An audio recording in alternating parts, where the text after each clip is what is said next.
டிஎன்பிஎஸ்சிக்கு நமக்கு 8ஆம் வகுப்பு தான் பார்க்க போகிறோம். யூனிட் 5 குழலினிது யாழினிது. இதில் என்னென்ன டாபிக்ஸ் இருக்குன்னா, திருக்கேதாரம், பாடறிந்து ஒழுகுதல், நாட்டுப்புற கைவினை கலைகள், தமிழர் இசைக்கல்விகள், திருக்குறள். ஸோ இதில் நம்ம ஒவ்வொரு டாபிக்ஸாக பார்க்கலாம். இப்போ நம்ம ஃபஸ்ட்டு பார்க்க போகிறது திருக்கேதாரம்.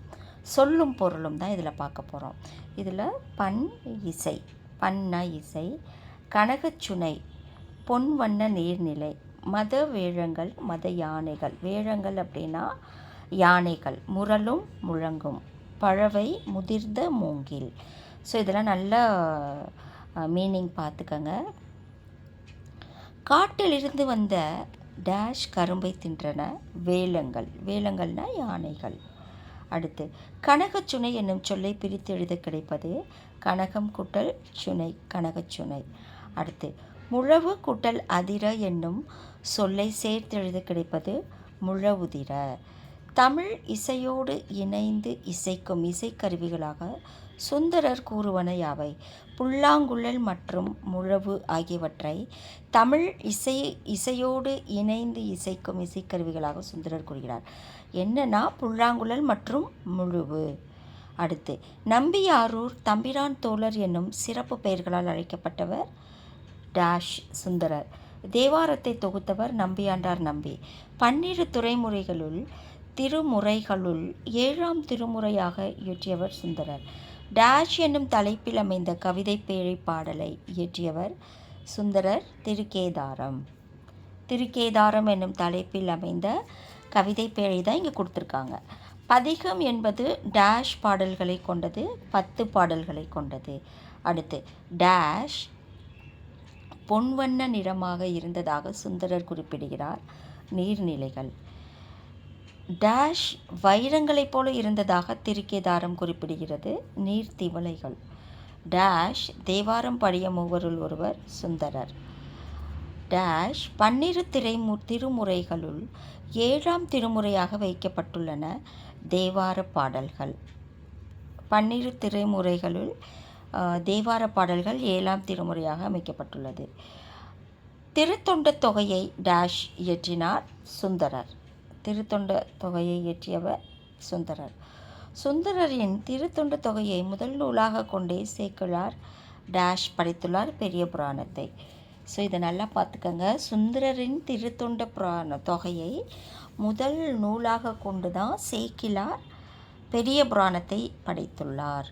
தேவாரத்தை தொகுத்தவர் நம்பியாண்டார் நம்பி. தேவாரத்தை பாடியவர்கள் யாருன்னு கேட்குறாங்க. திருஞான சம்பந்தர், திருநாவுக்கரசர், சுந்தரர். தொகுத்தவர் நம்பியாண்டார் நம்பி. பதிகம் எத்தனை பாடல்களை கொண்டது? பதிகம் 10 பாடல்களை கொண்டது. அடுத்து தேவாரம் பேர்காரணம் குறுகன்னு கேட்குறாங்க. தேக்கூட்டலாரம் இறைவனுக்கு சூட்டப்படும் மாலை. தேக்கூட்டலாரம் இனிய இசை பொருந்திய பாடல். இறைவனுக்கு சூட்டப்படும் மாலை, இனிய இசை பொருந்திய பாடல். கண்ணுக்கு குளிர்ச்சி தருபவை என்று சுந்தரர் எவற்றை குறிப்பிடுகிறார்? பொன்வண்ண நீர்நிலைகள் கண்ணுக்கு இனிய குளிர்ச்சி தருபவை என்று சுந்தரர் குறிப்பிடுகிறார். நீர்நிலைகள் மற்றும் நீர்த்திவளைகள் ஆகியவற்றிற்கு கூறப்பட்ட உவமைகள் யாது? நீர்நிலைகள்னா பொன்வண்ணம், நீர்த்திவளைகள் வைரம். மத யானைகளின் செயல்களாக சுந்தரர் குறிப்பிடுவது நிலத்தின் மீது நின்று கொண்டிருந்த மத யானைகள் மணிகளை வாரி வாரி வீசும் என்று சுந்தரர் குறிப்பிடுகிறார். அடுத்து உயிர்கள் அனைத்தையும் இசைவிப்பது இசை. உயிர்கள் அனைத்தையும் இசைவிப்பது இசை. இசை கருவிகளின் ஓசையோடு பாடல் இணையும் போது அது எவற்றிற்கு விருந்தாகிறது? இசை கருவிகளின் ஓசையோடு பாடல் இணையும் போது அது செவிக்கு மட்டுமன்றி சிந்தைக்கும் விருந்தாகிறது. சுந்தரர் குறிப்பு வரைகன்னு கேட்குறாங்க. ஏன் இதை நம்ம கொடுக்குறோன்னாக்கா, இதுலேருந்து 1 வேர்ட்ஸ் டிஎன்பிஎஸ்சிக்கு கேட்டாங்கன்னா உங்களுக்கு படிக்க ஈஸியாக இருக்கும். அதுக்காக சுந்தரர் தேவாரம் பாடிய மூவருள் ஒருவர். நம்பியாரூரர் தம்பிரான் தோழர் என்னும் சிறப்பு பெயரால் அழைக்கப்படுகிறார். இவர் அருளிய தேவார பாடல்கள் 12 திருமுறைகளில் 7ஆம் திருமுறையாக வைக்கப்பட்டுள்ளன. அடுத்த டாபிக் பாடறிந்து ஒழுகுதல். நம்மை டேஷ் பொறுத்து கொள்ள வேண்டும், நம்மை இகழ்வாரை பொறுத்து கொள்ள வேண்டும். நான் ஆன்சர்ஸ் நோட் பண்ணியிருக்கேன், ஸோ அதை மட்டும் பார்க்கலாம். மறைப்பொருளை காத்தல் டேஷ் எனப்படும், நிறை எனப்படும். பாடறிந்து என்னும் சொல்லை பிரித்தெழுத கிடைப்பது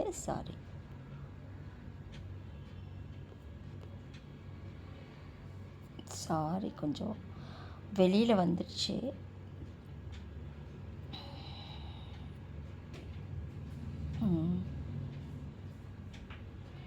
பாடறிந்து என்னும் சொல்லை பிரித்து எழுத கிடைப்பது என்னன்னு கேட்குறாங்க.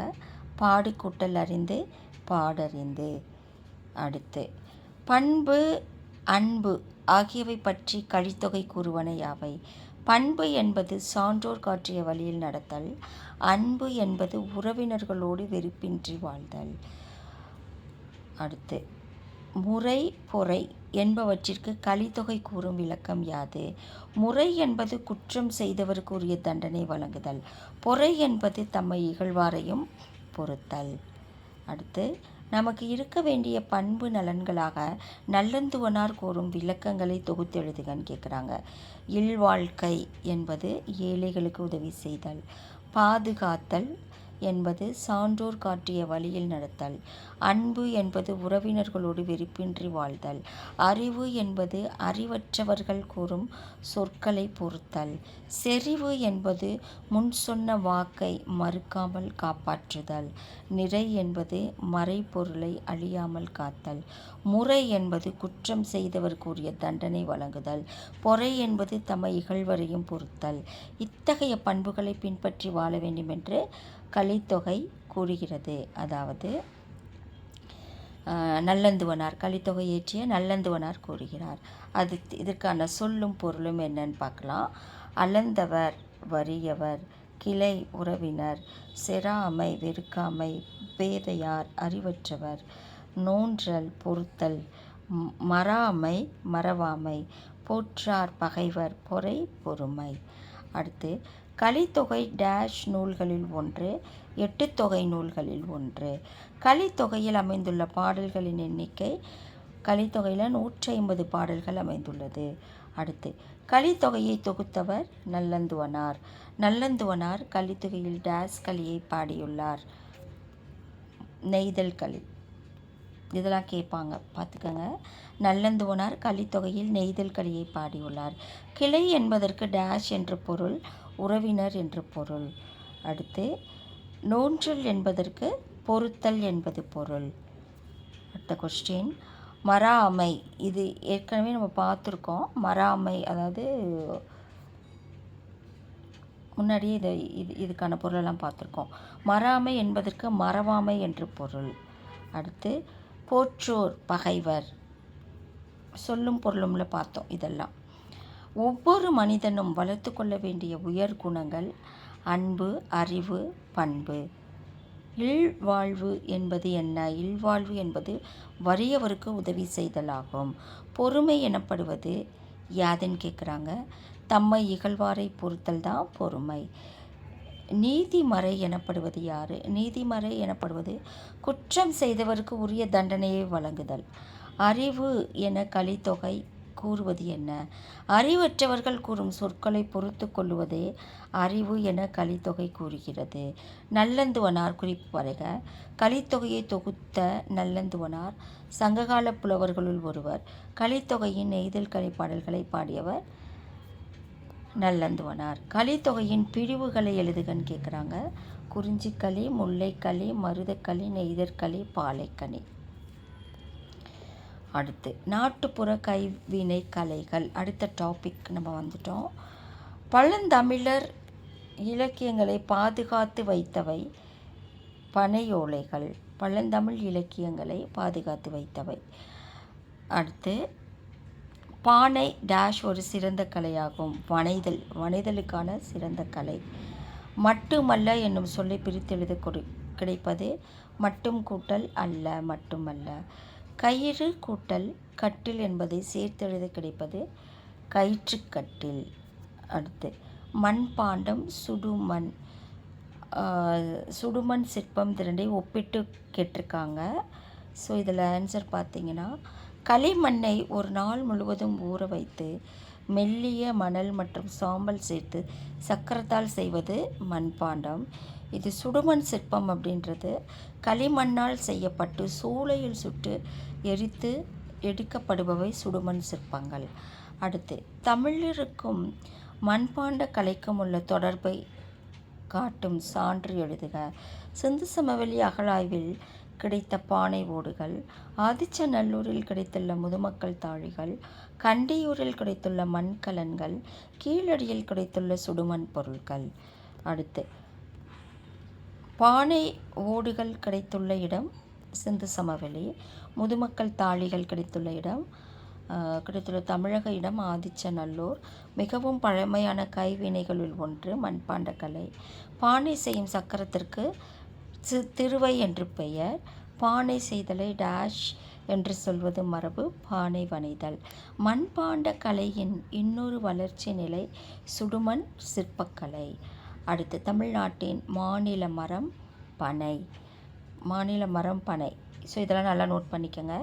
பிரம்பு என்பது டேஷ் வகையைச் சேர்ந்த மரம், கொடி.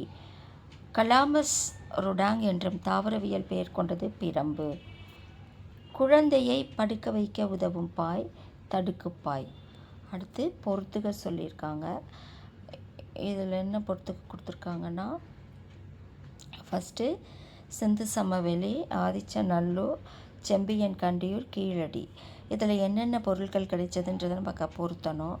கழையழகு மண்கலங்கள், சுடுமண் பொருள்கள், பனை ஓடுகள், முதுமக்கள் தாழிகள். ஸோ ஆன்சர் பார்த்தீங்கன்னா, ஃபஸ்ட்டு ஒன் வந்து சிந்து சமவெளி பனை ஓடுகள், அடுத்து ஆதிச்சநல்லூர் முதுமக்கள் தாழிகள், செம்பியன் கண்டியூரில் கழையழகு மண்கலங்கள், கீழடி சுடுமண் பொருட்கள். அடுத்து என்ன, மூங்கிலில் எத்தனை வகை உள்ளது, அவை யாவை? மூங்கிலில் 3 வகை உள்ளது. கூழ் மூங்கில், மலை மூங்கில், கூட்டு மூங்கில். கைவினை கலைகள் என்றால் என்னன்னு கேட்குறாங்க.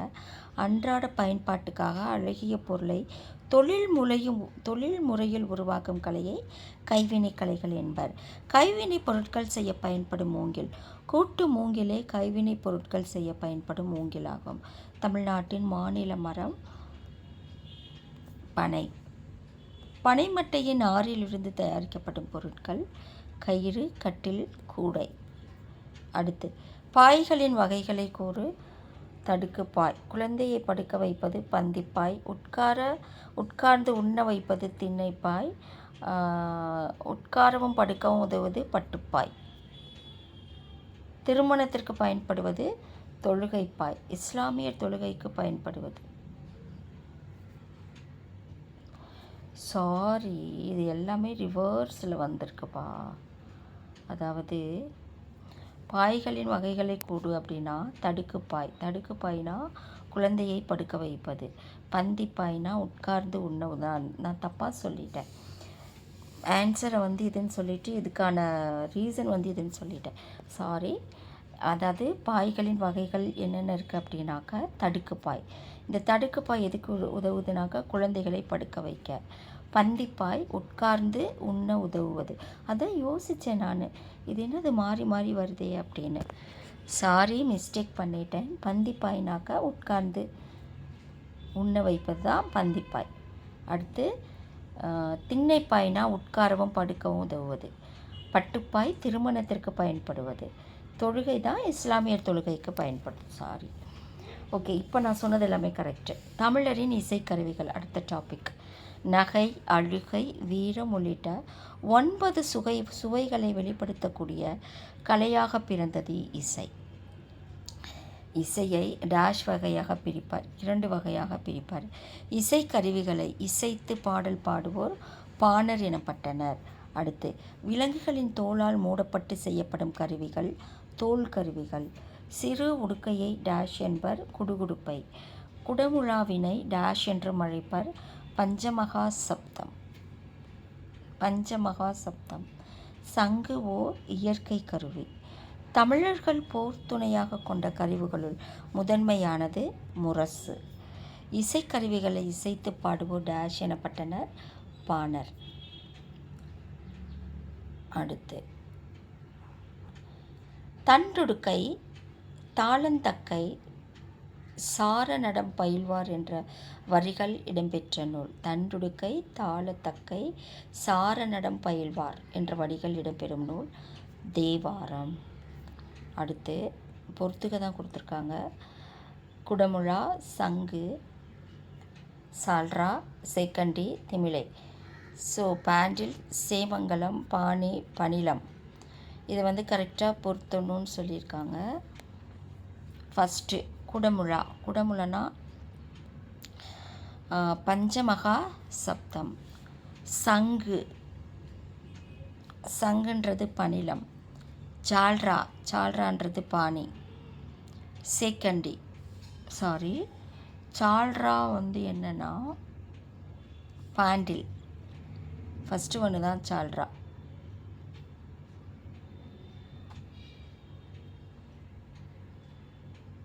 ஒரு நிமிஷம், சாரிப்பா, மாறிடுச்சு. இது இப்படி தான். ஓகே. ஃபஸ்ட்லேருந்து பார்க்கலாம். குடமுழா. குடமுழானா பஞ்சமகா சப்தம். சங்கு, சங்குனா பணிலம். சால்ரானா பாண்டில். சேக்கண்டினா சேமங்கலம். திமிலை, திமிலைனா பாணி. ஸோ நல்லா செக் பண்ணிக்கோங்க இதை. அடுத்து பொறுத்துக்க சொல்லியிருக்காங்க. மன்னமை முழவு, மாக்கன் முரசம், பரிவாதினி. மன்னமை முழவு அப்படின்னா பொருநராற்றுப்படை. 2 மாக்கன் முரசம் மதுரை காஞ்சி, பரிவாதினி மகேந்திரவர்மன். அடுத்து பொறுத்துக. பேரியாழ், மகரையாழ், சகோடையாழ். இதுக்கான ஆன்சர் இங்கே கொடுத்துருக்காங்க. அதை நம்ம கரெக்டாக பொருத்தணும்.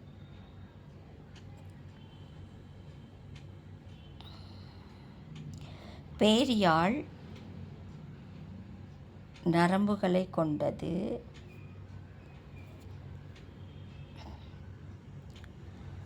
எல்லாமே அதே தான் வந்திருக்கு. மகரையாழும் நரம்புகளை கொண்டது, சகோடையாழ் நரம்புகளை கொண்டது. எனக்கு இது கொஞ்சம் டவுட்டாக இருக்குது. நீங்கள் கொஞ்சம் எனக்கு பார்த்து சொல்லுங்கள். டவுட் இருக்குது இதில். ஓகே. பாணர் எனப்படுபவர் யார்? இசைக்கருவிகளை இசைத்து பாடல் பாடுவோர் பாணர் எனப்பட்டனர். நல்லியாழ் மறுப்பின் மெல்ல வாங்கி பாணன் சூடான் பாடினி அணியாள். புறநானூறு. ஸோ கண்டிப்பாக இது இப்படி கேட்பாங்க. இந்த கூற்று யார் இது, இல்லைன்னா யார் சொன்னது, இல்லை எந்த நூலில் இடம்பெறுகிறது அப்படின்னு சொல்லிட்டு இந்த கவிதை வரிகளை சொல்லுவாங்க. நல்லியால் மறுப்பின் மெல்ல வாங்கி பாணன் சூடான் பாடினி அணியாள் புறநானூறுல இடம்பெற்றிருக்கு. அடுத்து உடுக்கையின் வேறு பெயர்கள் யாவை? பெரிய உடுக்கையை தவண்டை என்பர், சிறிய உடுக்கையை குடுகுடுப்பை என்பர். புல்லாங்குழல் செய்ய பயன்படும் மரங்கள் சிலவற்றை கூறுக. மூங்கில், சந்தனம், செங்காலி, கருங்காலி. இதெல்லாமே புல்லாங்குழல் செய்ய பயன்படுகிறது. குழல்களின் வேறு பெயர்கள் வேங்குழல், புல்லாங்குழல். அடுத்து சிலப்பதிகாரம் கூறும் குழல் வகைகள் யாருன்னு? கொன்றை குழல், முல்லை குழல், ஆம்பல் குழல் என பல வகையான குழல்கள் இருந்ததாக சிலப்பதிகாரம் கூறுகிறது. கொன்றை குழல், முல்லை குழல், ஆம்பல் குழல். அடுத்து கொம்பு இசைக்கருவியின் வகைகள். ஊதுகொம்பு, எக்காலம், சிங்கநாதம், துத்தரி. ஸோ இதெல்லாமே கொம்பு இசைக்கருவியின் வகைகள். அடுத்து திருப்பாவையில் சங்கினை பற்றி குறிப்பிடும் பாடல் சங்கொடு சக்கரம் ஏந்தும் தடக்கையன் பங்கைய கண்ணானை பாடலோயர் எம்பாவாய் அப்படின்றது தான் திருப்பாவையில் சங்கு பற்றி குறிப்பிட்றாங்க. அடுத்து பல்லவ மன்னன் மகேந்திரவர்மன் காலத்தில் வழக்கத்தில் இருந்ததாக கூறப்படும் வீணை என்ன? பரிவாதினி என்னும் வீணை பல்லவ மன்னன் மகேந்திரவர்மன் காலத்தில் வழக்கத்தில் இருந்ததாக கூறப்படுகிறது.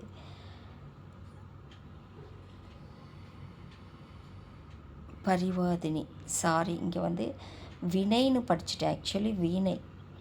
பரிவாதினி என்னும் வீணை தான் பல்லவ மன்னன் மகேந்திரவர்மன் காலத்தில் வழக்கத்தில் இருந்ததாக கூறப்படுகிறது. திமிலை என்றால் என்ன? பலா மரத்தினால் செய்யப்பட்டு விலங்கு தோலினால் கட்டப்படும் கருவி திமிலை ஆகும். மணற்கடிகார வடிவத்தில் இசைக்கருவி அமைந்திருக்கும். இதனை பாணி என்னும் பெயரால் அழைப்பர். அடுத்து திமிலை பற்றிய பெரிய புராண பாடலினை எழுதுகன்னு கேட்குறாங்க. சங்கொடு தாரை காலம் தழங்கொலி முழங்கு பேரி வெங்குரல் பம்பை கண்டை வியன்துடி திமிலை தட்டி. இது இந்த பாடல் எதில் இருக்குன்னா பெரிய புராண பாடல். கண்டிப்பாக இப்படி கேட்பாங்க. இந்த பாடலை கொடுத்து இது எந்த நூலில் இடம்பெற்றிருக்கு அப்படின்னு ஏற்கனவே ஒன்று பார்த்தோம் இல்லையா, அதே போல். காலத்தை அறிவிக்க பயன்படும் முழவுகளை கூறுனா நாழிகை முழவு, காலை முழவு ஆகியவை பயன்படுத்தப்பட்டன. நாழிகை, காலை இது ரெண்டும் பயன்பட்டிருக்கு. இசைக்கருவிகளின் வகைகள் யாவைன்னு கேட்குறாங்க. இசைக்கருவிகள் தோல் கருவி, நரம்பு கருவி, காற்றுக்கருவி, கஞ்சக்கருவி என 4 வகைப்படும். தோல் கருவிகள் அப்படின்னா விலங்குகளின் தோலால் மூடப்பட்டு செய்யப்படும் கருவிகள் தோல் கருவிகள். முழவு, முரசு.